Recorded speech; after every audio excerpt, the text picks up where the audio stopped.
Hello viewers, আসসালামু আলাইকুম। কেমন আছেন সবাই? আশা করি ভালো আছেন। ভিউয়ার্স, আপনাদেরকে নিয়ে এলাম আমার ছাদ বাগানে।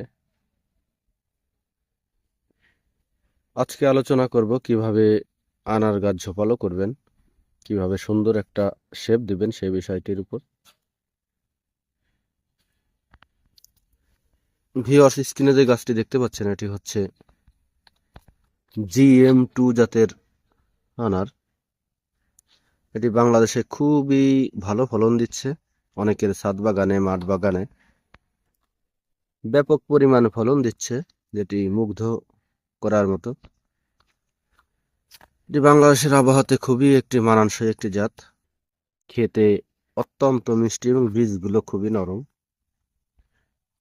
আর এটি বিপুল পরিমাণে ফল সেট হয়, পুরুষ ফুল বেশি।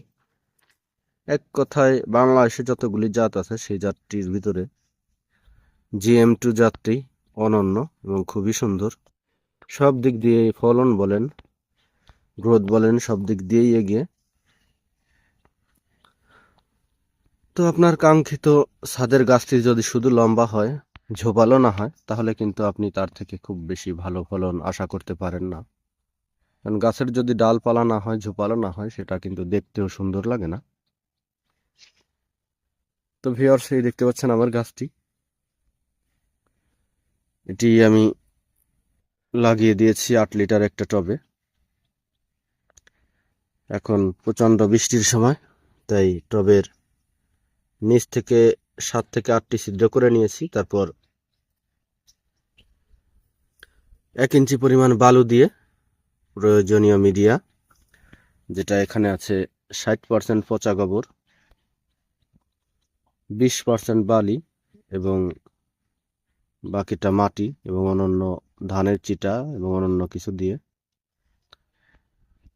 তো আমি কোনো প্রকার রাসায়নিক সার ওষুধ দিইনি, তাতেই মাশাআল্লাহ গাছটি বেশ ভালো আছে। এবং টানা বৃষ্টিও গাছের গোড়াতে পানি জমে নেই, মাটিগুলো মনে হচ্ছে একদম স্বাভাবিক।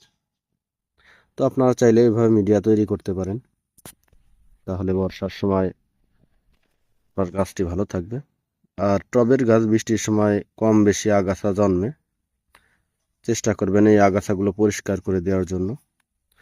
তা না হলে গাছের যে পুষ্টি এই মিডিয়া থেকে নিবে, এটা এই আগাছাগুলো খেয়ে ফেলবে। তাই ছাদ বাগানে টবের মাটি সবসময় আগাছা মুক্ত রাখবেন এবং খুবই সুন্দরভাবে তৈরি করবেন যেন পানি না জন্মে। তো দেখতে পাচ্ছেন এই যে আমার এই গাছটি, এটি কিন্তু আমি প্রত্যেকটা ডাল কিন্তু পুনিং করে দিয়েছি। এই দেখতে পাচ্ছেন প্রত্যেকটা ডালই পুনিং করে দিয়েছি, যার থেকে এই যে নতুন নতুন করে ব্রাঞ্চ বের হয়েছে।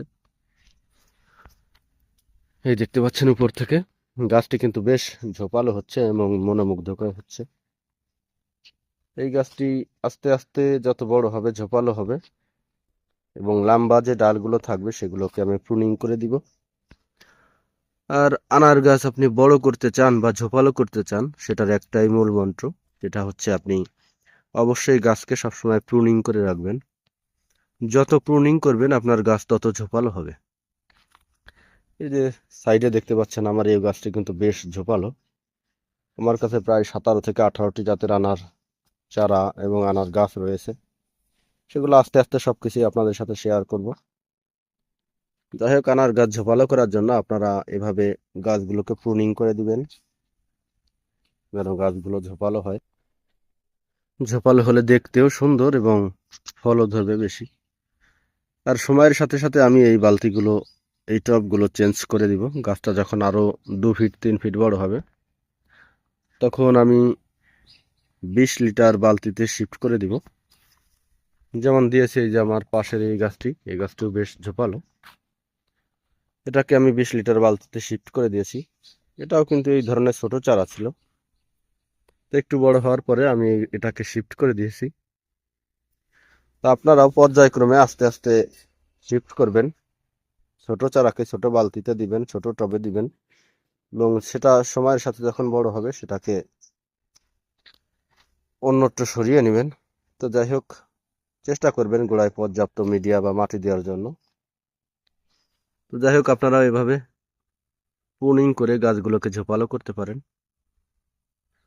তাতে আপনার ছাদের সৌন্দর্যও বাড়বে, গাছেরও সৌন্দর্য বাড়বে। তো ভিউয়ার্স, আজ এ পর্যন্তই। পরবর্তী ভিডিও পেতে অবশ্যই চ্যানেলটি সাবস্ক্রাইব করবেন। ধন্যবাদ সবাইকে, ভালো থাকবেন সবাই।